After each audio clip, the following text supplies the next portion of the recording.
Hi everyone, welcome back. And today we're going to be reading chapter 17 of my Angel. So right now, let's get right into it.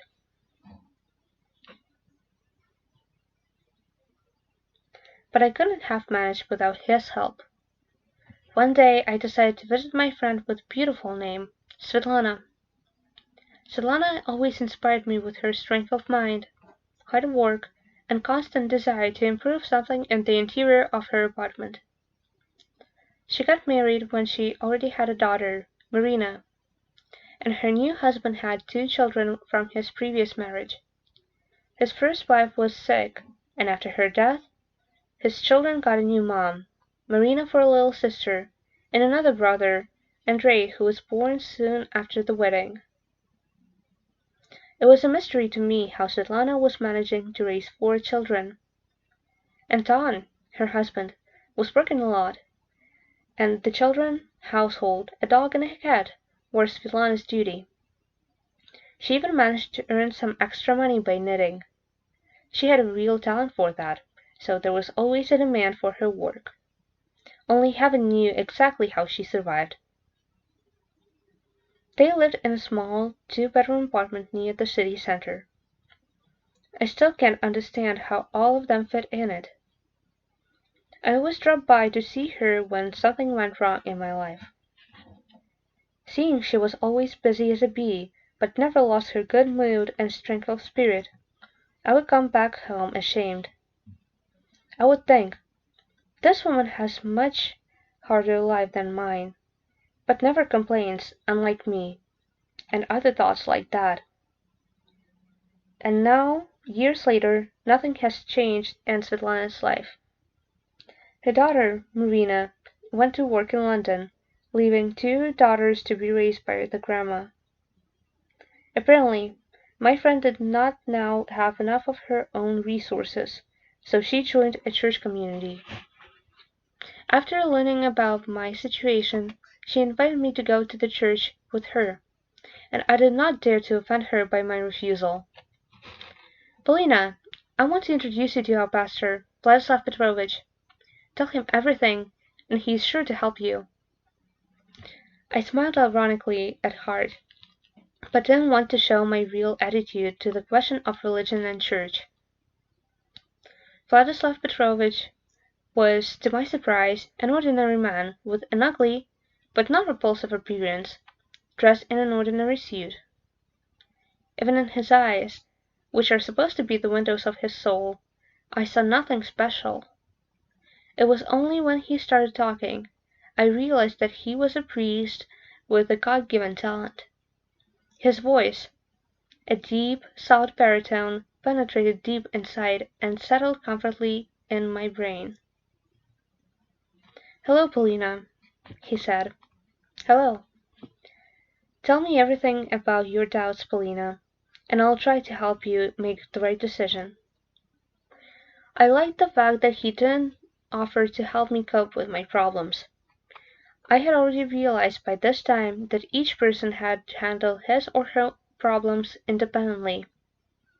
Apparently, my face reflected surprise because Vladislav Petrovich smiled gently and said, "Many people are waiting for God to solve all their problems.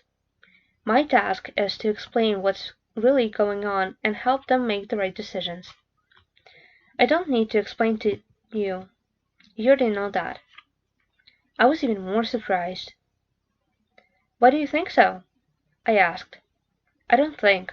I know." "Oh, I'm lucky to meet the people in the know," I thought, and said, "Solana brought me here, and I did not want to offend her, so I came." After so many years of atheistic communist education, many people tried to return to a life of faith. I also tried. I visited various parishes in search of the path to God.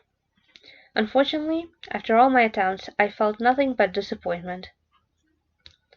Do you believe that He exists? Previously I did, but now I'm not sure. But I do not want to go to church. I feel too uncomfortable there. Vladislav Petrovich approached me and looked me in my eyes, carefully. I did not know what he was going to see there, but he suddenly smiled and shook his head affirmatively. I wondered what that would mean. For example, he said, if you need money and you want to borrow it on your father, you don't need to go to your neighbor and ask him to do that. You can directly go to your father and ask him, can you? Well, in general, yes. And some can't. They can be shy or just feel better in a company. And then it hit me. So you're saying I do not have to go to church? That I can turn directly to him with my gratitude and for help and advice I need? Yes, Vladislav Petrovich smiled. That's what I'm trying to say.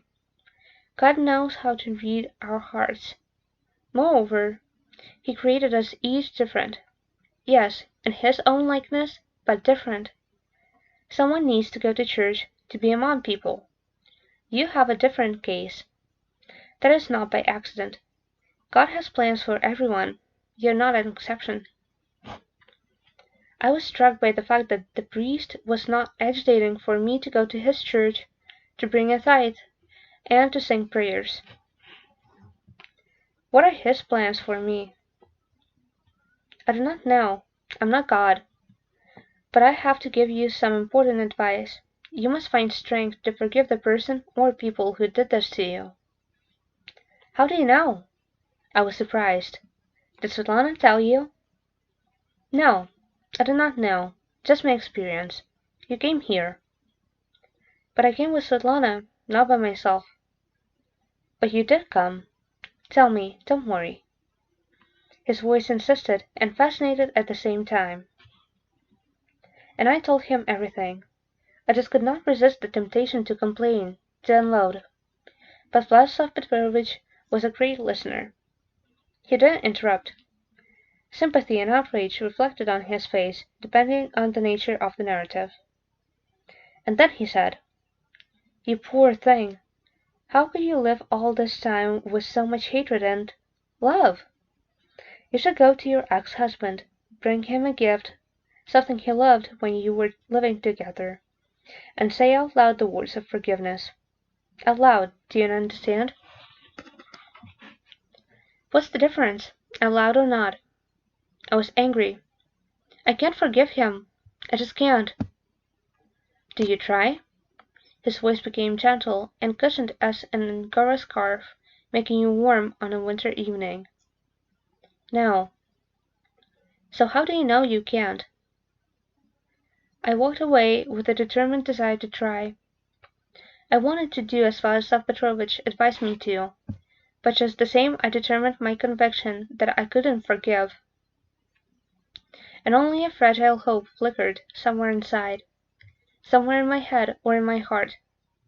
What if I managed to get rid of this pain, anger, hatred and self-pity? So this was the end of chapter 17 and I hope you liked it and I'll see you next time. Bye!